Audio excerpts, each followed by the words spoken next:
హల్లెలూయా హల్లెలూయా హల్లెలూయా.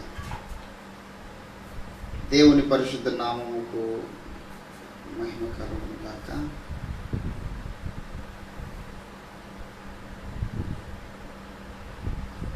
Facebook లైవ్లో వీక్షిస్తున్నటువంటి వీక్షకులందరికీ మరొకసారి ప్రభువైన యేసుక్రీస్తు నామముల శుభములు తెలియజేస్తూ ఉంటున్నాం.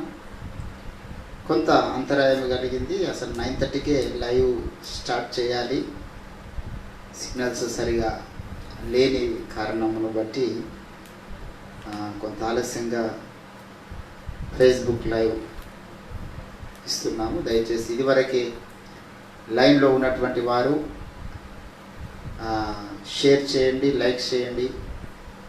అనేకులు ఈ యొక్క సందేశం ద్వారా దీవించబడినట్లుగా మీ వంతు ప్రయత్నాలు, మీ వంతు కృషి మీరు చేయవలసిందిగా ప్రభు పేరిట మనవి చేస్తూ ఉంటున్నాను. హల్లెలూయా. దేవునికి స్తోత్రం. దేవుని వాక్యములోనికి వెళ్దాము. దయచేసి అందరూ కూడా మీ బైబుల్స్ ఒకవేళ ఉంటే తీసుకురండి. నా ముందున్న వారైతే తీసి చూడండి. లైవ్లో వీక్షిస్తున్న వారు కూడా దయచేసి మీరు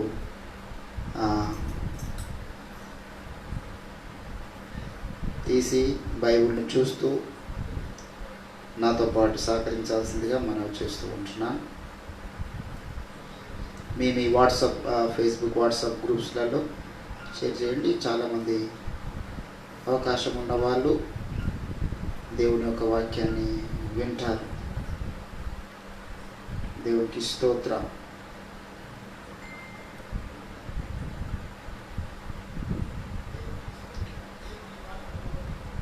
దేవుని వాక్యములో నుంచి ఎఫెసీలకు రాసినటువంటి పత్రిక ఈ రాత్రికాల సమయంలో దేవుడు నా తలంపుల్లో ఉంచినటువంటి ఒక మాటను మీ దృష్టికి తీసుకొస్తాను. ఎఫెసీలకు రాసినటువంటి పత్రిక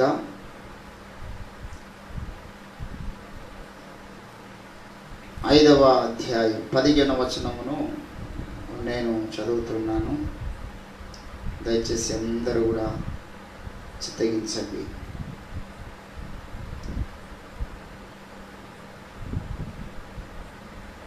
ఎఫెసీలకు రాసిన పత్రిక 5వ అధ్యాయం 15వ వచనం. దినములు చెడ్డవి గనుక మీరు సమయమును పోనీయక సద్వినియోగము చేసుకొనుచు అజ్ఞానుల వలె కాక జ్ఞానుల వలె నడుచుకున్నట్లు జాగ్రత్తగా చూచుకొనుడి. ఇందు నిమిత్తము మీరు అవివేకులు కాక ప్రభు యొక్క చిత్తమేందో గ్రహించుకొనండి. చదవబడిన లేఖన భాగమును దేవుడు దీవించి ఆశీర్వదించును గాక. ప్రభునందు నాకు అత్యంత ప్రియులారా, ఒక విషయాన్ని ఈరోజు మీ ముందుకు తీసుకురావడానికి నేను ప్రభు చేత ప్రేరేపించబడుతూ ఉన్నాను. దినములు చెడ్డవి అనేటటువంటి మాట అపోస్తలుడైనటువంటి పౌలు భక్తుడు ఇంచుమించు 2000 సంవత్సరాల క్రింద చెప్పినటువంటి మాట. అప్పుడే దినములు చెడ్డవి అనే మాట రాయగలిగినాడు. ఏ కారణాన్ని బట్టి తను రాశాడో మనకు తెలియదు. అప్పుడున్నటువంటి పరిస్థితుల్లో ఆయనకు చెడ్డగా ఏం కనిపించింది లోకంలో మనకు తెలియదు. ఎంత పాపం విస్తరించిందో, ఎంత ఇష్టానుసారమైనటువంటి బ్రతుకు లోకస్తులు బ్రతుకుతున్నారో, దేవుని సంఘంలో ఉన్న వాళ్ళు బ్రతుకుతున్నారో, రక్షణ పొందిన వాళ్ళు బ్రతుకుతున్నారో మనం ఊహించలేము. కానీ దినములు చెడ్డవి అనేటటువంటి మాట మాత్రం మనము గ్రహించాలి. ఎందుకు దినములు చెడ్డవి అనేటటువంటి విషయాన్ని మనము గమనిస్తే దేవుని బిడ్డలారా, పాపము పెరిగిపోవడం వల్ల దినములు చెడ్డవి అని మనం అంటున్నాం. మనము జీవిస్తున్నటువంటి ఈ తరంలో పాపం అనేటటువంటిది చాలా విస్తరించిపోయింది కనుక దినములు చెడ్డవి అని మనం అప్లై చేసుకోవచ్చు. 2000 సంవత్సరాల క్రిందటనే ఆ మాట అపోస్తలుడైనటువంటి పౌలు భక్తుడు చెప్పాడు. ఇప్పుడు మనము జీవిస్తున్నటువంటి ఈ ప్రస్తుత కాల పరిస్థితులను బట్టి మనం చూస్తే ఈ కరోనా మహమ్మారి విస్తరిస్తూ ఉంది. ఎవరు వచ్చినా వాళ్ళు ఎంత మంచిగా మాట్లాడడానికి ప్రయత్నం చేసినా, ఎంత ప్రేమను చూపించడానికి ప్రయత్నం చేసినా, వారెంత బంధువులైనా రక్త సంబంధులైనా కొంత దూరంగా ఉంచే పరిస్థితి వచ్చింది. ఇంతకన్నా ముందు కొంచెం పరిచయం ఉన్న వారితో సుట్టరికాలు పెంపొందించుకునేది, కొంత రిలేషన్షిప్ అనేటటువంటిది బిల్డప్ అయ్యేది. కానీ ఇప్పుడు ఎవరింటికి వచ్చినా కొంచెం అంత దూరం నుంచి మాట్లాడే పరిస్థితి. ఎందుకంటే ఎవరిని నమ్మాలనో ఎవరిని నమ్మలేమో తెలియని పరిస్థితులు, ఎవరికి కరోనా ఉందో అన్న భయం. దినములు చెడ్డవి, దినములు చెడ్డవి. గత దినాల మేము ఒకరింటికి వెళ్తే వారి ఇంట్లోకి వెళ్ళకన్నా ముందే మాకు పల్స్ చెకప్ చేస్తూ ఉన్నారు, సాచురేషన్ చూస్తూ ఉన్నారు, ఎంత విని ఫీవర్ ఉంది. చాలా తెలిసిన వాళ్ళే, చాలా మంచి వాళ్ళే, చాలా ప్రేమ గల వాళ్ళే. కానీ అనుమానం, ఎవరిని నమ్మలేని పరిస్థితి ఏర్పడింది. దేవుని బిడ్డలారా, దేవుడు కూడా ఒక విషయాన్ని చెప్తున్నాడు. దినములు చెడ్డవి గనక మీరు ఏది పడితే అది నమ్మకూడదు అనే విషయాన్ని పరిశుద్ధాత్మ దేవుడు ఈరోజు మనతో మాట్లాడుతూ ఉన్నాడు. ఆత్మ సంబంధమైనటువంటి విషయాలలో మనము గమనిస్తే దినములు ఎందుకు చెడ్డవి అన్నాడంటే 4వ అధ్యాయము 1 యోహాను పత్రిక 4వ అధ్యాయము 1వ వచనం చదువుతున్నాను. ప్రియులారా, అనేకులైన అబద్ధ ప్రవక్తలు లోకములోనికి బయలు వెళ్ళి ఉన్నారు గనక ప్రతి ఆత్మను నమ్మక. ఈరోజు కరోనా వచ్చిందని చెప్పేసి ఎవరి నమ్మని పరిస్థితి ఉంది. దేవుడు అంటున్నాడు 2000 సంవత్సరాల క్రితమే తన అపోస్తుల ద్వారా పలికించినటువంటి మాట, మీరు ప్రతి ఆత్మను నమ్మద్దు. స్కాన్ చేయాలి కొంత, మీరు ఏది దేవుని సంబంధమైనదో ఏది దేవుని సంబంధము కానిదో మీరు మొదట స్కానింగ్ చేయాలి. ఒకటి, యేసు ప్రభు శరీరధారి అయి వచ్చినని ఏ ఆత్మ యేసును ఒప్పుకొనదో అది దేవుని సంబంధమైనది కాదు. ఫస్టే వాడి ఇంట్లోకి రాకన ముందే మనం వాడిని చెకప్ చేయాలి. Brother, are you believe Jesus Christ has came down on this planet of earth as a human being? సిలువలో యేసు ప్రభు 2000 సంవత్సరాల క్రితము మరణించాడు, ఈ లోకానికి వచ్చాడు, నమ్ముతున్నావా అని మొదట మనం అడగాలి. అవతల ఉన్నప్పుడే నేను నమ్మనండి, యేసు ప్రభు అసలు రాని శరీరధారిగా, హిస్టరికల్ ప్రూఫ్స్ ఏం లేవు, అది దాన్ని అనుకో, వాడు ప్రార్థించడానికి వచ్చినామని అక్కడికి లెక్కనే ఉమ్మని చెప్పాలి. ప్రతి విషయంలో ఈరోజు ఆత్మల పట్ల ఏ ఆత్మను ఎందుకు నమ్ముతున్నారో, ఏ బోధన ఎందుకు నమ్ముతున్నారో తెలియని పరిస్థితులు నెలకొని ఉన్నాయి. ఒక కరోనా అనేటటువంటి ఒక తెగులు లోకంలో వ్యాపించినటువంటి సందర్భంలో ఎంత క్లోజ్ పర్సన్ అయినా సెకండ్ ఇవ్వడానికి భయపడుతున్నామే, ఎంత క్లోజ్ రిలేషన్షిప్ ఉన్న వాడితో కలిసి భోజనం చేయడానికి భయపడుతున్నామే. మన ఆత్మ సంబంధమైన విషయాల్లో నీవు ఎవరితో సహవాసం చేస్తున్నావు, ఏ విధంగా కలిసి మూవ్ అవుతున్నావు, పరీక్షించుకున్నావా? యేసు ప్రభు అంటాడు స్పష్టంగా, మార్కు రాసినటువంటి సువార్తలో 4వ అధ్యాయంలో 24వ వచనంలో యేసు అన్నాడు, మీరు ఏమి వినుచున్నారో జాగ్రత్తగా చూచుకోనండి. జాగ్రత్త, మీరు వింటున్న మాటల పట్ల మీకు జాగ్రత్త ఉండాలి. మీరు వెళుతున్నటువంటి సంఘము పట్ల మీకు జాగ్రత్త ఉండాలి. ఎందుకొరకు ఆ సంఘానికి వెళ్తున్నాం, ఏ బోధ అక్కడ వినబడతా ఉంది? దేవుని బిడ్డలారా, ప్రతి ఆత్మను మనము నమ్మకూడదు. ఇప్పుడు ఇంత జాగ్రత్త తీసుకుంటున్నటువంటి సమాజము వారు నమ్ముతున్న సిద్ధాంతాల విషయంలో ఎందుకు జాగ్రత్త లేదు, వాళ్ళు వింటున్నటువంటి బోధ విషయంలో ఎందుకు జాగ్రత్త లేదు, నమ్ముతున్నటువంటి నమ్మకాల విషయంలో ఎందుకు జాగ్రత్త లేదు? సర్వమానవాళికి ఏది దేవుడు అంటే అది నమ్మడం, ఏది ఎటు పెట్టే అటు నడిపించబడము. ఎందుకంటే అక్కడ లేదు జాగ్రత్త, అక్కడ లేదు భయము. ఏంటంటే సామెతల గ్రంథంలో అంటాడు 14వ అధ్యాయము 15వ వచనంలో, జ్ఞానము లేనివాడు ప్రతి మాట నమ్ముతాడు, ప్రతి విషయాన్ని నమ్ముతాడంట వాడు. ఏది దేవుడు అంటే అది నమ్మడమే, ఏది బోధ అంటే అది నమ్మడమే, ఎవడు పాస్టర్ అంటే వాడిని నమ్మడమే, ఎవడు కొంత ప్రార్థన చేసినా వాడిని నమ్మడమే, ఎవరి ద్వారా నాలుగు వాడిని నమ్మడమే. నమ్ముతారు, పోయి కోట్ల రూపాయలు, లక్షల రూపాయలు వాళ్ళ దగ్గర ఇచ్చేస్తా ఉంటారు. లెక్క చెప్పుకోవాలి. చాలా మంది మిత్రులు నాకు తెలిసినటువంటి వారు మెథడిస్ట్ చర్చిల్లో ఉన్నటువంటి నా స్నేహితులు కానీ, సిఎస్ఐలో ఆ పరిసర ప్రాంతాల్లో ఉన్నటువంటి బిడ్డలు నాకు కలిసినప్పుడు, బ్రదర్ మీ ఊర్లో పరిచయం ఎలా నడుస్తుంది అంటే, ఉన్నాడన్న ఎవరో ఒక పాస్టర్ చేస్తూ ఉన్నాడు. మరి మీరు ఎక్కడికి వెళ్తారు బ్రదర్? నేను ఫలానా హైదరాబాద్ కల్వరి టెంపుల్ వెళ్తాను. కల్వరి సతీష్ కుమార్ గారి చర్చి ద్వారా నేను బలపరచబడ్డాను. అక్కడికి వెళ్ళి అక్కడ కల్వరి టీవీ స్పాన్సర్స్ అంటూ ప్రతి విధమైనటువంటి కానుకలు అక్కడ అర్పిస్తూ ఉంటాడు. ఊరిలో ఉన్నటువంటి ఒక సేవకునికి మాత్రం ఊరికి వెళ్ళినప్పుడు 100 రూపాయల కంటే ఎక్కువ, ఇంకా తక్కువే. కల్వరి సతీష్ కుమార్ లాంటి సేవకులను ప్రోత్సహించాలి. చాలా అద్భుతమైన సేవ చేస్తూ ఉన్నారు వారు. కల్వరి సతీష్ కుమార్ గారు కానీ, బెల్లంపల్లి ప్రవీణ్ కుమార్ పెద్దలు, వాళ్ళు చాలా మంచి భక్తిపరులు. కానీ కేవలం వారి ద్వారా మాత్రమే భూలోకమంతా రాజస్వ వార్త వ్యాపించదు. స్థానికంగా గ్రామాల్లో ఉన్న చిన్న చిన్న సేవకులకు మీరు సహకరించాలి.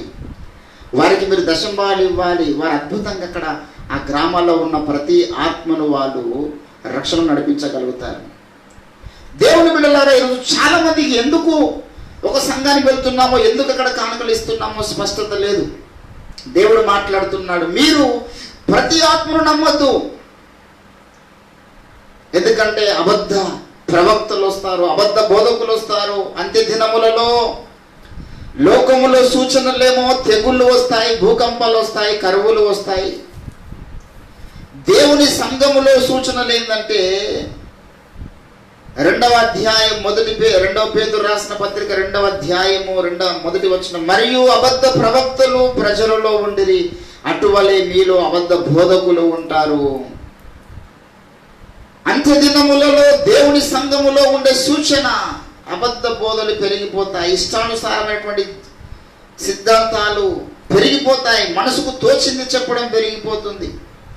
3వ అధ్యాయము 2వ తిమోతికి రాసినటువంటి పత్రిక 3వ అధ్యాయం 1వ వచనాలు మనం చూస్తే, అంత్య దినములలో అపాయకరమైన కాలములు వచ్చునని తెలుసుకొనుము. జాగ్రత్తగా ఆలకించాలి. దినములు చెడ్డవి అని చెప్పడానికి కారణము ఈ తెగులు కరోనా కాదండి. ఇష్టానుసారమైనటువంటి బోధలు, ఇష్టానుసారమైన సిద్ధాంతాలు, దర్శనము లేనటువంటి సంఘాలు,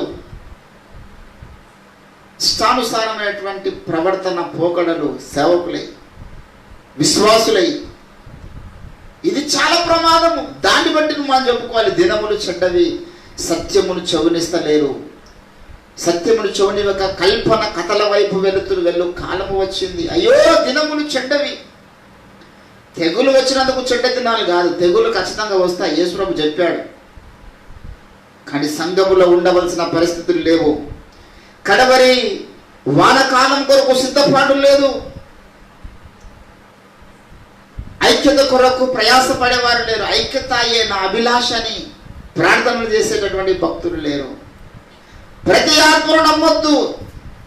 ఏ ఆత్మ అయితే ఐక్యతలోనికి అందరూ నడిపించడానికి, ఏ ఆత్మలైతే కుదురుబాటు కొరకు ప్రయాసపడుతున్నాయో, సిద్ధాంత గందరగోళాన్ని తొలగించడానికి ప్రయాసపడుతున్నాయో, ఆ ఆత్మలను మనం నమ్మాలి. 3వ అధ్యాయం 2వ తిమోతికి రాసిన పత్రికలో చెప్తాడు, అంత్య దినములలో అపాయకరమైన కాలములు వచ్చును. మనుషులు స్వార్థ ప్రియులైపోతారు, బింకములాడేవారైపోతారు, అహంకారులు పెరిగిపోతారు, దూషకులు, తల్లిదండ్రులకు అవిధేయులు, కృతజ్ఞత లేనివారు, అపవిత్రులు, అనురాగరహితులు, ఏంటండి అపవాదులు, అజితేంద్రియులు, క్రూరులు, సజ్జన ద్వేషులు, ద్రోహులు, మూర్ఖులు, దేవుని కంటే సుఖానుభవం ఎక్కువగా ప్రేమించువారు. ఎవరై వీరందరంటే పైకి భక్తి గలవారు. వీళ్ళందరూ కూడా లోపల శక్తి లేనటువంటి వారు వీరు. వేషమేమో భక్తి వేషం వేసుకున్నారు, లోపలనేమో శక్తి లేదు. ఆదిమ సంఘానికేమో శక్తి ఉంది, వాళ్ళు వేషం వేసుకోలే, వారు పైనుండి శక్తిని పొందుకొని పనిచేశారు. దేవుని బిడ్డలారా, ఈరోజు మనము చాలా అద్భుతమైనటువంటి మాటలు దేవుడు మనతో మాట్లాడు. మనం స్కానింగ్ చేయాలి. దేన్నంటే ఆత్మలను స్కానింగ్ చేయాలి. ఈరోజు ప్రతి ఇంట్లో ఆ పల్స్ చెకప్ మిషన్స్ చిన్నది 1100 ఉంటుంది. సాచురేషన్ చూపిస్తుంది, మనం వేలు పెట్టంగానే ఎంత ఇంట్లో ఆక్సిజన్ ఉంది, ఎంత జ్వరం ఏంది కథ మొత్తం చూపిస్తుంది. బీపీ ఎంత అనేది ప్రతి ఇంట్లో పెట్టుకున్నారు. మరి ప్రతి ఇంట్లో ఈ స్కానింగ్ రిపోర్టు దేవుడు రంజిత గారికి అప్పగించాడు. ఆయన గ్రంథములు పఠించి ధ్యానించి సత్యమును నరాన జీవించుకున్నప్పుడు ఎవడు ఏ బోధతో వచ్చినా నువ్వు ఈ బోధతో స్కానింగ్ చేసుకోవాలన్నమాట. ఇదొక మిషన్ లాంటిది, ఒక ల్యాబ్ లాంటిది అనమాట. ఓఫిర్ గారి గ్రంథాలు ఏ రోగం ఉన్న ఒక వ్యక్తికి ల్యాబ్లో వాని శాంపుల్స్ ఇస్తే వానికి రోగము అంతా బయటపడుతుంది. అట్లా ఒక వ్యక్తి ఏ బోధతో వాడు వచ్చినా ఈ బోధ ద్వారా మనం పరిశీలించుకోవాలి. ఓఫిర్ గారి బోధ దేవుని చేత పంపబడిన బోధ, అపోస్తులైనటువంటి పౌలుకు అప్పగించబడ్డ బోధ, ఆదిమ సంఘముకు అప్పగించబడ్డ బోధ. ఇప్పుడు ఈ బోధతో మనం స్కాన్ చేసి ప్రతి ఆత్మను నమ్మొద్దు, అందరు నమ్మొద్దని కాదు. ఎవడైతే యేసు ప్రభు లోక రక్షకుడు నమ్ముతున్నాడో వాడిని ఫస్ట్ దర్వాజ దారనియాలి. యేసు ప్రభు శరీరధారే దిగి వచ్చిన నమ్మినప్పుడు లోపల రానియాలి, కూర్చోబెట్టాలి. ఏ బాప్తిసం నమ్ముతున్నావు, ఎందుకు నమ్ముతున్నావు? ముంచడం బాప్తిసం నమ్ముతున్నావా, చిలకరింపు బాప్తిసం నమ్ముతున్నావా, ఏ బోధ నమ్ముతున్నావా, పరిశుద్ధాత్మ కుమ్మరింపు నమ్ముతున్నావా, మేడగద అనుభవాలు ఇప్పుడు కూడా జరుగుతాయని నమ్ముతున్నావా, భాషలు నమ్ముతున్నావా? సత్యం పట్ల నీ అవగాహన ఏంది? సువార్త పట్ల నీ అవగాహన ఏంది? యేసు ప్రభు యొక్క రాకడ పట్ల నీ యొక్క అవగాహన ఏంది? శ్రమల కాలం పట్ల నీ అవగాహన ఏంది? సంఘ క్రమం పట్ల, ప్రభుబల పట్ల, దశమ భాగాల పట్ల ఎన్నో విషయాలు ఉన్నాయి. వాటి ప్రతి విషయంలో స్కాన్ చేస్తూ ఉండాలి అన్నమాట. లోపలికి వచ్చిన తర్వాత అన్ని విధాలుగా వీడు ఆదిమ అపోస్తులకు దేవుడు అప్పగించినటువంటి ఆ బోధకు అనుకూలంగా ఉన్నడా, వానితో మనం సహవాసం చేయాలి, వానితో మనము శుభమని చెప్పాలి. ఏంటండి యోహాను రాసినటువంటి 2వ పత్రిక 1వ అధ్యాయం 9వ వచనంలో అంటున్నాడు, క్రీస్తు బోధ యందు నిలిచి ఉండక ఏంటండి దానిని విడిచి ముందుకు సాగు ప్రతివాడు దేవుని అంగీకరింపని వాడు, ఆ బోధ యందు నిలిచి ఉండువాడు తండ్రిని కుమారుని అంగీకరించును. ఎవడైనా ఈ బోధను తేక మీ యొద్దకు వచ్చిన యెడల వానిని ఇంట చేర్చుకొనవద్దు, శుభమని వానితో చెప్పవద్దు. ఫస్ట్ ఇంట్లోకి రాని తర్వాత వానికి నీ దీవెన శుభం కలుగునాకని చెప్పు. దేవుని బిడ్డలారా, ఈరోజు ఈ విషయంలో లేదు జాగ్రత్త. ఇప్పుడు ఎవరన్నా బంధువు వస్తే మనకి కరోనా ఉందేమని అంత దూరం వచ్చి మాట్లాడుతున్నారు. ఎంతోమంది సేవకులు, ఎంతోమంది ప్రార్థన చేస్తాం మనం ఇండలకు వచ్చినప్పుడు ఎందుకు ఈ పని చేయలేరు అంటున్నాను నేను. కరోనా అంటుకుంటుందేమన్న భయంతో ఎవరితో సరిగా మాట్లాడుతున్నారు కదా. ఒకరితో మాట్లాడంటే 14 రోజులు మన అబ్జర్వేషన్లో పెట్టి వాళ్ళతో సహవాసం చేయాలి ఇప్పుడున్న పరిస్థితిని బట్టి. చుట్టాలు వచ్చినా వాళ్ళు 14 రోజులు ఫస్ట్ క్వారంటైన్లో ఒక రూమ్లో పెట్టాలి, ఇంట్లోకి తీసుకుపోయి. వాడు విదేశాల నుంచి వచ్చినా ఏ ఊరు వచ్చినా వాడిని ఒక రూమ్లో పెట్టి 14 రోజుల దాకా వానికి ఏ సింటమ్స్ బయట పడకపోతే దెన్ వి విల్ ఫెలోషిప్, అప్పుడు వాళ్ళతో సహవాసము. అటువంటి భయంకరమైనటువంటి పరిస్థితులు. మరి ఆత్మ సంబంధం విషయాల పట్ల ఎందుకు ఈ పరిశీలన లేదు, ఎందుకు ఈ జాగ్రత్త లేదు? రాగానే ఏది చెప్తారు నమ్మడమా? కనీసం ఓ 14 రోజులు అబ్జర్వేషన్లో పెట్టు వాని బోధ, 14 రోజులు అబ్జర్వేషన్లో పెట్టు వాని యొక్క క్రియల్ని, వారి ప్రవర్తనను, వాని జీవిత విధానం, వాని సేవ దర్శనమును, వాని ఉద్దేశమును. ఒక్క హీలింగ్ జరగంగానే కొంచెం ఆశీర్వాదకరంగా కొంత ప్రాస్పరిటీ ప్రేయర్స్, ప్రాస్పరిటీ గాస్పల్ వినిపిస్తే వెంటనే దేవుడు పంపిన రాయబాడా, దేవుడు పంపిన ప్రవక్త. దేవుని బిడ్డలారా, ఈరోజు దేవుడు మనతో మాట్లాడుతున్నాడు. ఈ యొక్క కష్ట పరిస్థితుల్లో, క్లిష్ట పరిస్థితుల్లో, ఎటు కదలలేని పరిస్థితుల్లో కేవలం ఫేస్బుక్ ద్వారా ద్వారా ఆన్లైన్లో మాత్రమే వాక్యాన్ని వినే పరిస్థితులు వచ్చినాయి. గృహ కూటాలు జరిగించుకునే పరిస్థితులు లేవు, సువార్త కూటాలు జరిగించుకునే పరిస్థితులు లేవు. తర్వాత దేవుడు మరలా అవకాశం ఇస్తే జాగ్రత్తగా పరిశీలన చేద్దాం. ఏది పడితే అది నమ్మక. ఈ భౌతిక సంబంధమైన జాగ్రత్త ఎంత ఉందో అంతకంటే 1000 రెట్లు ఎక్కువ జాగ్రత్తగా నీ ఆత్మ సంబంధమైన విషయాల పట్ల ఉండాలి. ఆ తెగుల పట్ల అంత భయం అవసరం లేదండి. క్రైస్తవులకు అవసరం లేదు, దేవుడు నమ్మిన వారికి అవసరం లేదు. కరోనా మహమ్మారి ఒకవేళ క్రీస్తుని అంగీకరించిన వారి కుటుంబంలోకి వచ్చినా వారికి అటకైనా ప్రాబ్లం ఏముంది? దేవుని చిత్తం అయితే దేవుడు ముడతాడు, బాగు చేస్తాడు, లేకపోతే నరకానికి అయితే వెళ్ళడు. త్వరగా పౌలును, పేతురును, ఆదిమ అపోస్తులను దర్శించుకుంటాడు, అందరితో కలిసి ఉంటాడు ఆ యొక్క అద్భుతమైనటువంటి లోకంలో. ఈ పాపలోకం లేకుంది రాత్రింపగళ్ళు, చెడ్డ తలంపులు, చెడ్డ ఆలోచనలు, రహస్య బ్రతుకు, చీకటి తత్వాలు, రాత్రింపగళ్ళు సాతాను యొక్క శోధనలు. యోగ్యమైంది కాదు ఈ లోకం అంటాడు ఎబ్రీ పత్రికలో. అట్టి వారికి ఈ లోకము యోగ్యమైంది కానే కాదు. క్రీస్తు కొరకు నిజంగా బ్రతికేవారు, నిజమైనటువంటి భక్తి సాధన, ప్రార్థన జీవితం కలిగినటువంటి వాడు భయపడడండి. ఎంత త్వరగా నేను నా ప్రభు దగ్గరికి వెళ్ళిపోతే అంత మంచిది అనుకుంటాడు. బ్రతుకుంట క్రీస్తే, చావైతే నాకు లాభం. బ్రతికితే ప్రభు పని కొరకు బ్రతకాలి, లేకపోతే నో ప్రాబ్లం, పరదశకు వెళ్ళిపోవాలనుకుంటాడు. భయం అనేది ఉండదు వానికి. ఆ భక్తులకు మాట రాశాను, మరణ భయము మంటగలిసే మహిమ నాదుని సిలువలోన, దురభిమాన పాపము తొలగిపోయే శాపము. నాకు చాలా ఇష్టమైనటువంటి పాట అన్నమాట. జై హే జై హే పాటలో కూడా ఒక చరణం ఉంటుంది.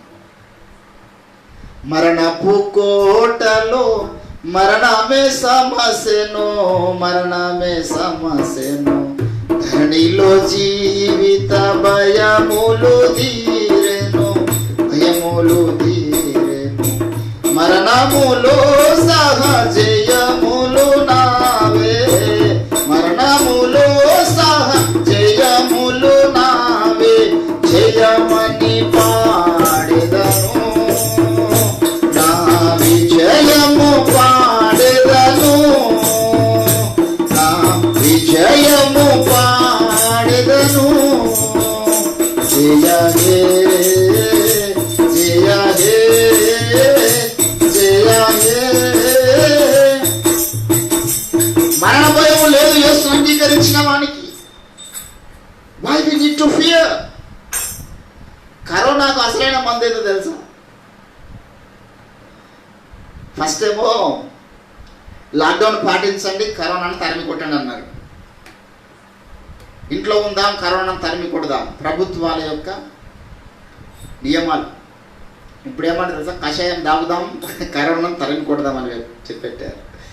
కషాయం కాదు, ఇంకోటి కాదు, తాగాలి, అన్ని జాగ్రత్తలు తీసుకోవాలి, నో ప్రాబ్లం. కషాయం తాగాల, వేడి నీళ్ళు తాగాల, వేడి వేడిగా ఉన్న తినాలా, మాస్క్ ధరించాలా, బయటికి వెళ్ళినప్పుడు సోషల్ డిస్టెన్స్, సామాజిక దూరాన్ని పాటించాలా, అన్నీ చేయాలా. కానీ కరోనా ఒకవేళ వచ్చినా దాన్ని జయించే శక్తి మన ధైర్యం. హల్లెలూయా. ధైర్యం ఉన్నప్పుడు సాతాను వారి ముందు ఓడిపోతాడండి.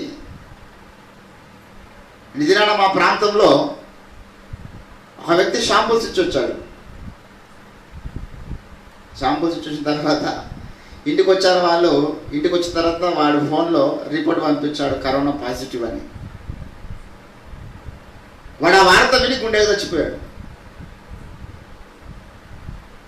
కోట్ల ఆస్తి, దగ్గర 500 కోట్ల ఆస్తి ఉంటుంది. వార్త వినే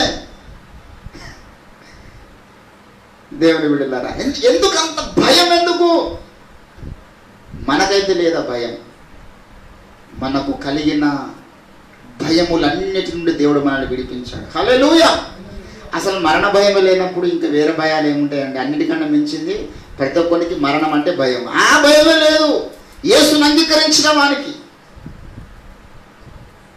కానీ మనకు ఈ మరణ భయం లేదు, ఇంకో భయం లేదు, ఇంకో భయం లేదు. కానీ కొన్ని ఆత్మలు మన దగ్గరకు వచ్చినప్పుడు వాటిని జాగ్రత్తగా పరిశీలించాలనే భయం మనకు ఉండాలి. కొన్ని బోధలు మన దృష్టికి వచ్చినప్పుడు కొంతమంది పాస్టర్లు వారి బోధ, వారు చేస్తున్నటువంటి హీలింగ్స్ కావచ్చు, వారు చేస్తున్న పరిచర్య కావచ్చు, నీ దృష్టికి వచ్చినప్పుడు మాత్రం నువ్వు భయముతో జాగ్రత్తగా దాన్ని పరిశీలించడం నేర్చుకోవాలి. వ్యక్తిగతంగా మనకు భయాలు ఏం లేవు, మరణ భయం లేదు, ఇంకో భయం లేదు, ఇంకో భయం లేదు. కానీ నమ్ముతున్న బోధ పట్ల భయం. ఎక్కడ నేను యెజబెలు బోధలు నమ్ముతానా, ఎక్కడ ఆ భ్రష్టత్వపు ఆత్మలు చేస్తున్నటువంటి బోధ, భ్రమపరచు ఆత్మలు చేస్తున్నటువంటి బోధ నమ్మితే యుగ యుగాలు నిత్యత్వములో సిగ్గుపడాల్సి వస్తుంది. ఎంత డేంజర్ చూడండి అది. యుగ యుగాలు నిత్యత్వములో బాధపడాల్సి వస్తుంది. అందుకే అంటున్నాడు దేవుని బిడ్డలారా, ఈరోజు మనకున్న జాగ్రత్త చాలా మంచిది. ఏ వ్యక్తి వచ్చినా మనకి కరోనా ఉందే మన భయంతో సోషల్ డిస్టెన్స్ మెయింటైన్ చేస్తున్నాం. అట్లా ఈ లక్షణాన్ని, ఈ యొక్క ఎక్స్ప్రెషన్ ఆత్మ సంబంధ విషయాలు అప్లై చేద్దాం. ఎవడు వచ్చినా వాడిని వెంటనే అంగీకరించకుండా వాడు చెప్తున్నదంతా విని స్కానింగ్ రిపోర్ట్లో మనం పెట్టాలి దాన్ని. పలానా బోధతో వీడు వచ్చాడు, ఇది ఎంత మట్టుకు ప్రామాణికంగా, లేఖనాలకు ప్రామాణికంగా వీడు చేస్తున్న బోధ ఉంది. దేవుని సత్యము ఓఫెర్ గారి ద్వారా దేవుడు పంపించినటువంటి గ్రంథాలకు అనుగుణంగా ఎంత మట్టుకు విని బోధ ఉంది. పరిశీలన చేయాలి జాగ్రత్తగా. చేసిన తర్వాత అప్పుడు వాడితో మనము ఇంట్లోకి రానివ్వాలి, శుభమని చెప్పాలి, వాడితో కలిసి భోజనం చేయాలి, వాడిని కానుకలు ఇవ్వాలి. వాడు మన ఎత్తి మీద చేసి ప్రార్థన చేసినా మనకు దీవెన. దేవుని బిడ్డలారా, ఈరోజు కరోనా మహమ్మారి దేశమంతా విస్తరించిపోయినట్లుగా యెజబెలు బోధలు దేశమంతా ఆల్రెడీ రహస్యంగా వ్యాపించినాయి. కంటి కనబడవు, అవి వ్యాపించినాయి. ఊరూరికి వ్యాపించింది నాడు కరోనా. ప్రతి గ్రామంలో ఉన్నాయి కేసు, ఊరూరికి వ్యాపించింది. అంతకన్నా స్పీడ్గా దుష్టశక్తి అయినటువంటి సాతాను యెజబెలు బోధల్ని వ్యాపింపజేశాడు. ప్రతి ఊర్లో వినపడుతుంది నాడు అసత్య బోధలు. కారణం ఏంటంటే వీళ్ళు పరీక్షించుకునే వాళ్ళు జాగ్రత్తగా లేకపోవడం వల్ల అవి పెరిగిపోయినాయి. ఆదిమ సంఘములో ఈ లక్షణం లేదండి. అపోస్తుల కార్యము 17వ అధ్యాయం, అపోస్తుల కార్యము 17వ అధ్యాయంలో పౌలు వెళ్ళినప్పుడు వాళ్ళు ఏం చేశారండి? 10వ వచనము, వెంటనే సహోదరులు రాత్రి వేళ పౌలును శీలను చెప్పినటువంటి సంగతులు ప్రవేశించిరి. తెస్సలోనికలో ఉన్న విశ్వాసుల కంటే వీరు గనులయ్యుండిరి. అది వాళ్ళు రెండు కార్యక్రమాలు చేస్తున్నారు. బెరాయ సంఘస్థులు ఆసక్తితో వాక్యమును అంగీకరిస్తున్నారు. పౌలు శీలయు చెప్పిన సంగతులు అలా ఉన్నవో లేవో అట్లనే ఉన్నాయా? వీళ్ళందరూ చెప్తున్నారు.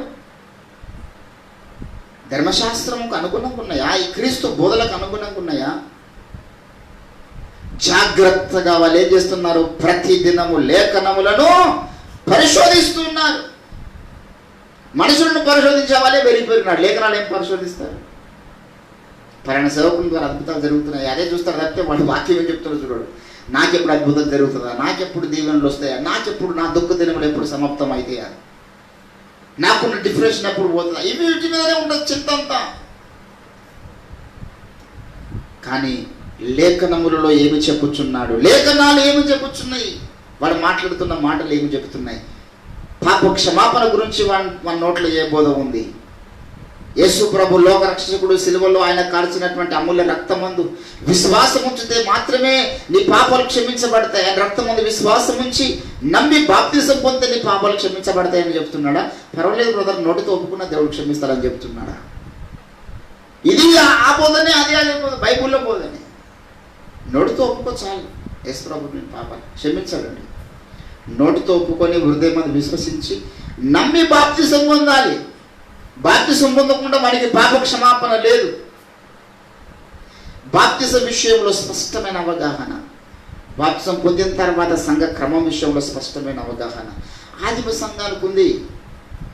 దేవుని బిడ్డలారా, ఈరోజు అవన్నీ ఏం తెలివై నమ్మినాం, బాప్తిజం పొందినాం, అయిపోయి మేము పరలోకమైతే ఖచ్చితంగా పోతాం, నరకమైతే పోమనుకొని భ్రమలో ఉన్నారు. కారణం ఏంటంటే భ్రమపరచు ఆత్మలు పనిచేసి అనేకుల్ని భ్రమలోనికి తీసుకువెళ్ళాయండి. గలతీలకు రాసినటువంటి పత్రికలో పౌలు భక్తుడు అంటున్నాడు, 5వ అధ్యాయము 7వ వచనం చూడండి, వీరిని భ్రమపరిచింది ఒక ఆత్మ వచ్చి. కదా. మీరు బాగా పరిగెత్తుచుంటిరి. ఇప్పుడు వీడు వచ్చి ఏం చేశాడంటే, సత్యం అనేది పౌలు ద్వారా ప్రకటించబడుతుంది. దుష్టుడు వెళ్ళి వీరి ప్రేరేపణల మీద దాడి జరిగించి సత్యముకు లోబడుతున్నారు. ఇక మీ తండ్రికి లోబడుతున్నారు. యజబేలు బోధలన్నిటికి లోబడుతున్నారు. సత్యం అనేది ఒకటి ఉందిరా బాబు అంటే ఆ సత్యంకి లోబడకుండా సైతాన్ చేస్తాడు. సత్యముకు లోబడకుండా చేస్తాడు వాడు.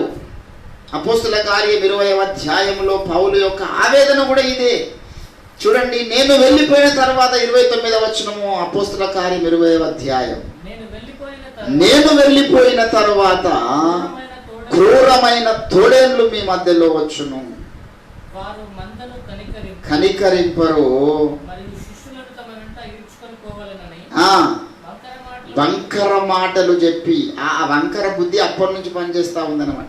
ఈ వంకర బుద్ధి వచ్చింది కనుకనే ఈ వంకర మాటల ద్వారా ఈ ఇష్టానుసారమైనటువంటి రకరకాల డాక్టరిన్స్ వచ్చినాయి.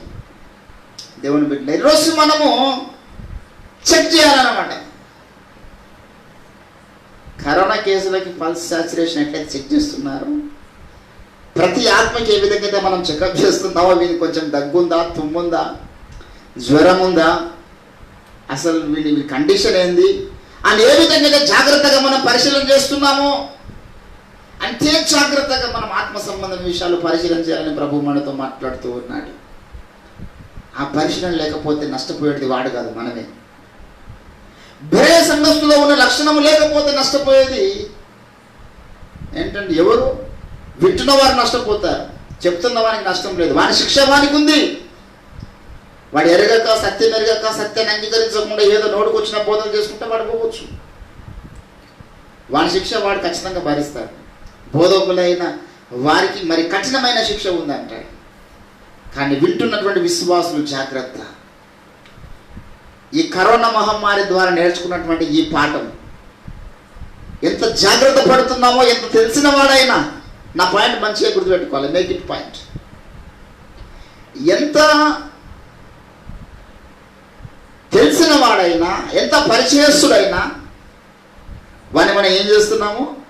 అబ్జర్వేషన్ పెడుతున్నాము. Because I don't know, maybe as COVID-19 affected patient, ఒకవేళ వారికి ఉండొచ్చు అనే ఆ స్పృహ ఎంత దగ్గర వారైనా ఉందో అంతే దగ్గర వారు మీకు ఎంతోమంది ఉండొచ్చు. మాకు తెలిసిన పాస్టర్ అండి, మా బ్రదర్ పాస్టర్ అండి, మాకు ఇట్లా పరిచయం, అట్లా చాలా క్లోజ్ అండి ఆ పాస్టర్ గారు, లేకపోతే మా ఖాందాన్లో కూడా పాస్టర్ అండి, మా కుల పాస్టర్ అండి. ఈ రకంగా మీకు చాలా తెలిసిన వాళ్ళైనా పరిశీలన చేయండి. వాడు చేస్తున్న బోధను పరిశీలన చేయండి, నమ్ముతున్న సిద్ధాంతాన్ని పరిశీలన చేయండి. దేవుని బిడ్డలారా, లేకపోతే మనం నష్టపోతాం. దినములు చెడ్డవి. ఆత్మ సంబంధమైనటువంటి విషయాల్లో కూడా దినాలు చెడ్డగా ఉన్నాయి. మీరు సమయమును పోనీయక సద్వినియోగం చేసుకోవడానికి మీరు జాగ్రత్త పడండి. ఒక 10 సంవత్సరాలు రాంగ్ రూట్లో వెళ్ళి, రాంగ్ సిద్ధాంతాల్లో వెళ్ళి, రాంగ్ బోధల్లో కొనసాగిన తర్వాత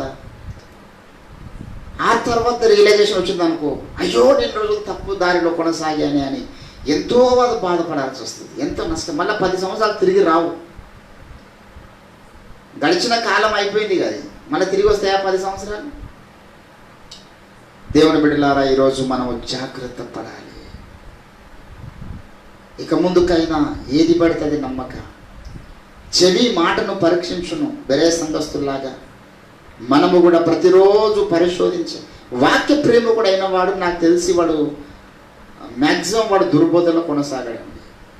వాక్యాన్ని పఠిస్తూ యథార్థమైనటువంటి ప్రార్థన చేస్తూ యథార్థమైన మనసుతో సత్యం పట్ల ఆసక్తి పరుడైతే దేవుడు 100% వాడిని సత్యాన్ని గ్రహించుటకు శక్తిని ఆయన ఇస్తాడు. సత్యంలో వాడిని ప్రతిష్ఠిస్తాడు. దేవుని బిడ్డలారా, ఈరోజు మన జీవితంలో మనము గ్రహిస్తాం ఎంతగా ఈరోజు మనము ఆ లక్షణం కలిగి ఉన్నాం. పరిశీలన చేసి వెంటనే వాడు ఒకవేళ అసత్య బోధ చేస్తుందంటే వాడిని ఒక కరోనా పేషెంట్ ఎట్లయితే చూస్తున్నారో ఇప్పుడు అట్లా చూడాలి. ఆత్మ సంబంధమైన విషయాల్లో వాడు ఒక యెజబెలు బోధలో ఉన్నవాడు, వాంతో I don't want communicate him, I don't want fellowship with him, I'm not interested about fellowship with those person those were believing wrong doctrines.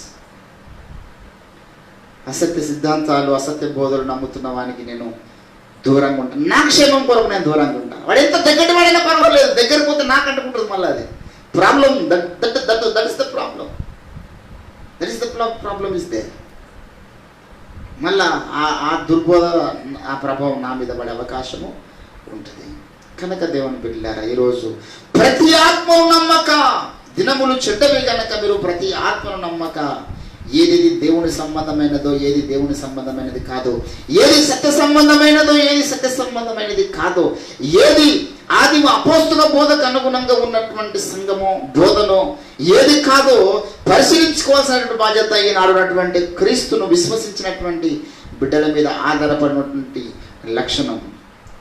లోకంలో జరిగే సంభవాలను చూద్దాం. తెగుళ్ళు వస్తాయి, భూకంపాలు వస్తాయి, యుద్ధాలు వస్తాయి, ఏమైనా జరగను కాక మనలో ఏం జరుగుతుంది అనేది చాలా ఇంపార్టెంట్. నేను ఏ విధంగా ఉన్నాను, ఇప్పుడు ఏ యుద్ధం వచ్చినా ఏం జరిగినా నేను పోయి ఏం చేయలేను. దేవుని బిడ్డలారా, ఈరోజు మనల్ని మనం చూసుకుందాం, జాగ్రత్త పడాలి. మనం ఎవరు చూసిన లాభం ఏముండదండి. ఇప్పుడు చైనా యుద్ధం చేసే అవకాశం ఉంది ఇండియా మీద, మనం దాని గురించి సఫర్ అయ్యి లాభం ఏముందని చెప్పిన మనం ఆపై గన్ పట్టుకొని అక్కడ బార్డర్లో ఉండదు. సరే, ఇద్దరు భార్యాభర్తలు మాట్లాడుకుంటుంటున్న సమయంలో పక్కింటి వ్యక్తి ఒక ఆయన చూశారంట, brother what is the secret of success in your family life? ఎప్పుడు మీరు గొడవలు పడరు, ఎప్పుడు మీరు అసలు ఏం చేయరండి, మీ మీ మీ ఫ్యామిలీ ఇంత ఇంత అన్యోన్యంగా కొనసాగుతారు, వాట్ ఈస్ ద రీజన్ అయినప్పుడు వాడు అన్నాడు, నేను మా భార్యకు కొన్ని కార్యక్రమాలు అప్పగించాను, ఆమె నిర్ణయాల్లో నేను ఏమాత్రం తలదూర్చను, నా నిర్ణయాల్లో ఆమె తలదూర్చదు. అంటే ఏం నిర్ణయాలు తీసుకుంటారు మీరు? అంటే మా ఇంట్లో ఏ సరుకులు కావాలన్నా, ఆ షాపింగ్ అయినా, లేకపోతే సూపర్ మార్కెట్కి వెళ్ళాల్సిందైనా, లేకపోతే ఏదైనా ఫ్రిడ్జ్లు కొనాలనుకున్నా, ఏది కొనాలనుకున్నా, అంత అవన్నీ బాధ్యతల్లో మా భార్యకు అప్పగించేశాను. మరి నువ్వు ఏం బాధ్యతలు కలిగి ఉన్నావు? నీ నిర్ణయాలు ఏమున్నాయి? నా నిర్ణయాలు ఏమంటే, ధోని ఎప్పుడు రిటైర్మెంట్ కావాలో నేను నిర్ణయిస్తా, చైనా మీద ఇండియా ఎప్పుడు యుద్ధం కావాలో నేను నిర్ణయిస్తా. మీ నిర్ణయాలు పనిచేస్తాయా? వీడేమో పనికి మళ్ళీ నిర్ణయాల్లో, ఆమెనేమో అన్ని పనికి అడిగే గొడవ ఎక్కడ ఉంటుంది? సో అట్లా మనము ఇప్పుడు దేశం మీదకి రాబోతుంది యుద్ధము, లేకపోతే ఇంకోటి జరుగుతుంది, ఏం చేస్తామని మనల్ని గురించి జాగ్రత్త చూసుకోవాలి. We are saved people, we are believe in Jesus Christ, we are washed by the blood of Jesus. ఈ రిడెండర్స్ ఆయన మనల్ని రక్షించుకున్నాడు. మీరు జాగ్రత్తగా ఉండాలి. దేవుని బిడ్డలారా, సైతాన్గాడు ఏం చేస్తాడంటే, వాడు చెవులకు కృటితనం కలిగజేస్తాడు. సత్యం వినకుండా చేయడానికి సాధన చేసినటువంటి పెద్ద పని అది. అపోస్తుల కార్యం 7వ అధ్యాయము, దయచేసి మీరు 51వ వచనం రండి. ముష్కరులారా, హృదయములను చెవులను దేవుని వాక్యముకు లోబరచునులని వారులారా, మీ పితరుల వరే మీరును పరిశుద్ధాత్మను వ్యతిరేకిస్తున్నారు. కారణం ఏంటంటే, వీరు చెవులలో సున్నతి జరగలేదు. వీరికి చెవుల యందు సున్నతి పొందని వారు వీళ్ళు. ఇంకా చెవులకి సున్నతి లేనప్పుడు వానికి ఇంపుగా అనిపిస్తాయి. అబద్ధ బోధలైన తీయగా అనిపిస్తాయి, యెజబెలు బోధలైన తీయగా అనిపిస్తాయి, అన్ని తీయగా అనిపిస్తాయి. చెవులకు సున్నతి జరిగినటువంటి వ్యక్తికి అన్ని తీయగా అనిపించవు. వాడు ఎంత స్వీట్ లాంగ్వేజ్ ఉపయోగించినా పర్వాలేదు, ఎంత ఆకర్షణీయంగా మాట్లాడినా పర్వాలేదు, అది మనకి ఇంపుగా అనిపించదు. సత్యమే ఇంపుగా అనిపిస్తుంది అనమాట చెవులలో కార్యము దేవుని జరిగినప్పుడు. అందుకే ప్రకటన గ్రంథంలో ప్రతి సంఘానికి రాస్తూ ఒక మాట అంటాడు, ఆత్మ సంఘములకు చెప్పుచున్న మాట చెవి గలవాడు వినును కాక. అంటే ఏ చెవి? తెరవబడిన చెవి గలవాడని అర్థం. ఈరోజు దేవుని బిడ్డలారా, మనము వింటున్నటువంటి బోధల్ని మనం పరిశీలన చేసుకోవాలి. మనము చూస్తున్నటువంటి ప్రతి కార్యక్రమాన్ని పరిశీలించుకోవాలి. మన దగ్గరకు వస్తున్న ప్రతి వ్యక్తిని మనము జల్లెడ పట్టాలా, వాడికి స్కాన్ చేయాలా కొన్ని రోజులు, అప్పుడు వాడితో హత్తుకొని కొనసాగాలి. కొన్ని లక్షణాలు చెప్తాడు తిమోతికి రాసినటువంటి పత్రికలో పౌలు. ఏమేమి చూడాలనో ఒక ఆత్మను మనం నమ్మకన్నా ముందు, ఒక ఆత్మను మనం అంగీకరించకన్నా ముందు మనము చూడవలసినవి చెప్పాడు అక్కడ. 10వ వచనము 2 తిమోతి 3వ అధ్యాయము 10వ వచనం చూడండి ఒకసారి. అయితే నీవు నా బోధను, నా ప్రవర్తనను, నా ఉద్దేశమును, నా దీర్ఘశాంతమును, నా ప్రేమను, నా ఓర్పును నాకు కలిగినట్టి హింసలను అన్ని నువ్వు ఎన్ని చూస్తున్నాడు చూడండి. ఒక వ్యక్తి మీ దగ్గరికి వాక్యం పట్టుకుని వచ్చినప్పుడు అంటే ఇవన్నీ చూడాలి వాడికి. ఏదో వాడు చేపెట్టి ప్రార్థన చేయగానే హీలింగ్ జరిగింది, స్వస్థత జరిగిందని చాలా మంది కొట్టుకుపోయారు. వరద నీటిలో కొట్టుకుపోయారు. చిన్న ప్రార్థన చేసినప్పుడు స్వస్థత జరిగిందండి, జ్వరం తక్కువైపోయింది. ఆ జ్వరం నువ్వు డోలో 650 వేసుకున్నా తక్కువైపోతుంది. వాడిని ఎత్తిమే చేపెట్టి ప్రార్థన చేసి గంట సేపు చేయాల్సిన అవసరం లేదు. సేవకుడు ప్రార్థన ఎత్తినప్పుడు తక్కువైపోయింది, I want interest to go is church. అది కాదు, ఇన్ని చూడాలి నీవు. అయితే నీవు, కొందరు అటువంటి వారు లేరు, కొందరు సత్యం విషయమై భ్రష్టులైపోయినారు. వాళ్ళు భ్రష్టులై సత్యం ఎదిరిస్తున్న వారు ఉన్నారు. కొరుకు పుండు ప్రాకినట్లు వారి మాటలు ప్రాకుతున్నాయి. ఏంటండి అవన్నీ సంగతులు అంటాడు వారి గురించి. 2వ అధ్యాయం 17వ వచనంలో కొరుకు పుండు ప్రాకినట్లు వారి మాటలు ప్రాకును. దేవుని బిడ్డలారా, చాలా ప్రమాదకరమైనటువంటి కుష్టు అన్నమాట కొరుకు పుండు అనేటటువంటిది. దాని గురించి లేవ్యకాండంలో ఒక అధ్యాయం చెప్పాడు. అధ్యాయం చెప్పి ఏమంటాడు చూడండి ఒకసారి. లేవ్యకాండము 13వ అధ్యాయం అంతా దీని గురించే మాట్లాడతాడు. 13వ అధ్యాయము 51వ వచనం చదువుదాం. 47 నుంచి మాట్లాడతాడు అనమాట. ఏమని? అప్పుడు ఆ వస్త్రమునందు అనగా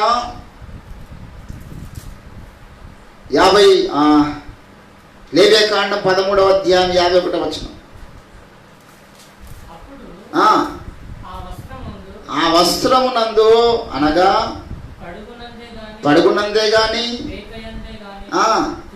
తోలునందే గాని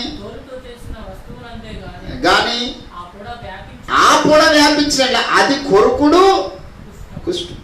ఈ ఏడ చేయబెడితే దానికి అంటుకుంటుంది, మన బట్టలకు అంటుకుంటుంది, మన వస్త్రాలకు, మన దుప్పట్లకు. ఏ తోలు మీద పెడితే దానికి అంటుకుంటుంది. చాలా ప్రమాదకరం ఇది. కొరుకు పుండు అంటే చాలా ప్రమాదకరమైనటువంటి కుష్టు అన్నమాట. సంఘములో ఇది పనిచేస్తుందంట. కొరుకు పుండు ప్రాకినట్లు వారి మాటలు ప్రాకుతున్నాయి, అబద్ధములు ప్రాకుతున్నాయి, దేవుని విరోధమైనటువంటి బోధలు ప్రాకుతున్నాయి. కొరుకు పుండు ప్రాకినట్లు ఒక ద్వారా ఒక సంఘం నుంచి ఒక సంఘం. సత్యము మాత్రము చెవినిస్తలేరు, సత్యమును మాత్రం అంగీకరిస్తలేరు. ఆ మాట చెప్తున్నాడు అక్కడ ఆయన. తిమోతికి రాసినటువంటి పత్రిక 3వ అధ్యాయము దయచేసి మీరు 9వ వచనంలో 8వ వచనం చూస్తే, ఎన్నే ఎంబ్రే అనువారు మోషను ఎదిరించినట్లు వీరును చెడిన మనస్సు కలిగిన వారై భ్రష్టులై సత్యమును ఎదిరిస్తున్నారు. మొదట భ్రష్టులైపోయినారు, తర్వాత సత్యాన్ని ఎదిరిస్తున్నారు. కారణం ఏంటంటే అంతకన్నా ముందు వ్యాపిస్తూ ఉంది కొరుకు పుండు ప్రాకినట్లు ఈ యొక్క భ్రష్టత్వము. దేవుని బిడ్డలారా, ఈరోజు జాగ్రత్త లేకపోతే నష్టపోయేది మనమే. ఇప్పుడు మనం మాస్కులు ధరించుకోకుండా, శానిటైజర్లు వాడకుండా, సోషల్ డిస్టెన్స్ వాడకుండా పోతే నష్టం ఎవరికి? కరోనా మనకు వస్తుందా వానికి వస్తుందా? మన ద్వారా కరోనా వ్యాపించి ఉన్నది. మనం జాగ్రత్త లేకపోతే కొరుకు పుండు ప్రాకినట్టు కంటే డేంజర్ ప్రాకుతుంది. అది ఎక్కడ చేయబడితే అక్కడ అంటుకునే పరిస్థితి. ఏ వస్తువు మీద ఉందో తెలియదు, ఏ మని మీద ఉందో తెలియదు, ఏదేదో కథ మొత్తం అంత మనం తిరిగి వస్తుంది. అంతకంటే ప్రమాదకరమైంది అసత్యమును వ్యాప్తి చేసేటటువంటిది అంటున్నాడు. సత్యముకు లోబడకుండా చేసే స్పిరిట్ అంత స్పీడ్గా వెళ్తూ ఉంది. అందుకే మీరు ప్రతి ఆత్మను నమ్మక, దినములు చెడ్డవి గనక మీరు ప్రతి ఆత్మను నమ్మక, ఏది దేవుని సంబంధమైనదో, ఏది సత్య సంబంధమైనదో దానిని మనము గ్రహించాలి, దానితో సహవాసం చేయాలి, ఆ బోధలో ప్రతిష్ఠించబడాలి. లేకపోతే యుగ యుగాలు క్రీస్తు న్యాయపీఠం ముందు సిగ్గుపడే పరిస్థితి వస్తుంది. దేవుని బిడ్డలారా, మనము సత్యంలో ప్రతిష్ఠించబడ్డప్పుడే సువార్త ద్వారా కొంతమందిని నడిపించి వారిని కూడా సత్యం మీద ప్రదర్శించగలుగుతాం. సత్యంలో లేనివాడు సువార్త ప్రకటించి నడిపిస్తాడు. వానికి ఇంకా సత్యం ఎక్కడుంది? మళ్ళీ వాడి అబద్ధంలోనే వాడిని ప్రతిష్ఠిస్తాడు. కనుక విశ్వాసులు జాగ్రత్త పడాలి, సేవకులు జాగ్రత్త పడాలి. కరోనా మహమ్మారి గురించి ఎంత జాగ్రత్త పడుతున్నాము. దినములు చెడ్డవయ్యా, బయటికి ఊరిని పరిస్థితులు వచ్చినాయి ఎంత చెప్పుకుంటున్నాము. అంతకన్నా చెడ్డ దినములు ఆత్మ సంబంధమైనటువంటి విషయాలు ఉన్నాయి. దేవుని బిడ్డలారా, మనం జాగ్రత్త పడదాం. ఎంతో వ్యాప్తి చెందింది ఆ యొక్క దుర్బోధ ఆత్మ సంబంధమైనటువంటి లోకంలో, సంఘంలో దుష్టాత్మలు ఎన్నో వ్యాప్తి చెందినాయి. ఇప్పుడు దానికి పరిష్కారం ఒకటే, సత్యములో మనం అందరం సత్యము నిమిత్తము జెండా ఎత్తి పట్టడం, పరిశుద్ధులకు ఒక్కసారి అప్పగించబడ్డ బోధ ద్వారా తరిమి కొట్టాలి దాన్ని. కొన్ని దేశాలు కరోనాను తరిమి కొట్టినాయి కొన్ని జాగ్రత్తలు పాటించి. ఈరోజు క్రైస్తవులందరూ ఈ జాగ్రత్త పాటిస్తే రంజితోఫిర్ గారి గ్రంథాలకు అనుగుణంగా నేను చేస్తున్న బోధ ఉందా లేదా, ఆ ల్యాబు ఆ యొక్క పల్స్ సాచురేషన్ అన్నాను కదా ఇప్పటిదాకా చెక్ చేసే మిషన్ లాగా, ఇది అందరి సేవకుల దగ్గర ఓఫిర్ గారి గ్రంథాలు ఉండాలి, అందరి విశ్వాసం దగ్గర ఉండాలి, పరిశీలించుకోవాలా, ప్రశ్నించుకోవాలా. ఆటోమేటిక్గా దురాత్మలన్నీ పారదోలబడతాయి అన్నమాట. కరోనా ఇప్పుడు ఇటాలిని విడిచిపెట్టి పారిపోయింది లేదు, కేసులు నిల్ ఈ రోజుకి. జాగ్రత్త పడ్డారు. అట్లా సంఘం అంతా కూడా జాగ్రత్త పడితే క్రీస్తు సంఘము, సార్వత్రిక సంఘం అంతా కూడా ఐక్యతలోకి వస్తుంది, ఏక బోధనకు వస్తుంది, ఏక తాత్పర్యంలోకి వస్తుంది. కడవరి వానకాలము జరుగుతుంది, కోట్ల మంది అన్యజనులు రక్షణకు నడిపించబడతారు. దేవుని బిడ్డలారా, అటువంటి మహత్తరమైనటువంటి సంకల్పము కొరకు మనము శక్తిని పొందుదాం. ఆ మహత్తరమైన పని కొరకు మనము దేవుని చేత అభిషేకించబడదాం, ప్రభు పనికి ప్రతిష్ఠించుకుందాం. రండి, ఈ మాటలు విన్న మనమందరం కూడా ధన్యులం కనుక కొద్దిసేపు మనమందరం కూడా ప్రార్థనలో ఒక నూతన తీర్మానం తీసుకొని మనం ముగించుకుందాం. స్తోత్రం, హల్లెలూయా హల్లెలూయా హల్లెలూయా హల్లెలూయా హల్లెలూయా హల్లెలూయా. స్తోత్రములు తండ్రి, మహాగణుడా, నీ ఘనమైన నామానికి వందనాలు. మీరు మాట్లాడిన మాటలు బట్టి స్తుతిస్తున్నాం. ఆన్లైన్ ద్వారా కూడా అనేక మంది విన్నారయ్యా, వారందరూ హృదయాల మీద తట్టండి. దినములు చెడ్డవే గనక ఈరోజు ప్రతి మనిషిని నమ్మలేని పరిస్థితులు నెలకొని ఉన్నాయి. ఆత్మ సంబంధమైన విషయాల్లో కూడా ప్రతి బోధన నమ్మక, ప్రతి కాపరిని, ప్రతి విశ్వాసిని నమ్మక, జాగ్రత్త పడటం మీద కృప చూపించండి. ఏది సత్య సంబంధమైనదో ఏది కానిదో గ్రహించి వాటితో సహవాసం చేసే కృపను, అటువంటి శక్తిని, జ్ఞానము గల మనస్సును మీరు మాకు అనుగ్రహించమని ప్రార్థన చేస్తాం. మరొకసారి మమ్మల్ని తగ్గించుకుంటూ మీ నామాన్ని చేస్తూ ఈ వాక్యాన్ని ప్రతి ఒక్కరిలో ఫలింపచేయమని, సకల చీకటి శక్తుల ప్రభావమును మీరు మాకిచ్చిన అధికారం బట్టి గద్దిస్తూ బంధించి వేస్తున్నాం. ఈ వాక్యం వినకుండా చేస్తున్నటువంటి శక్తులన్నీ కాలిపోనుగాక. విన్న ప్రతి ఒక్కరిలో ఆత్మకార్యం జరిగించమని నీకే సమస్త మహిమా ఘనత ప్రభావాలు ఆరోపిస్తూ యేసు నామమున ఈ ప్రార్థన సమర్పిస్తూ ఉన్నాం తండ్రి, ఆమేన్. దేవునికి స్తోత్రం. అందరికి వందనాలు. ఆన్లైన్లో ఇదివరకు వీక్షించిన వారందరికీ కూడా మరొకసారి యేసు నామములో వందనాలు. ఇతరులకు షేర్ చేయండి. May God bless you. Amen.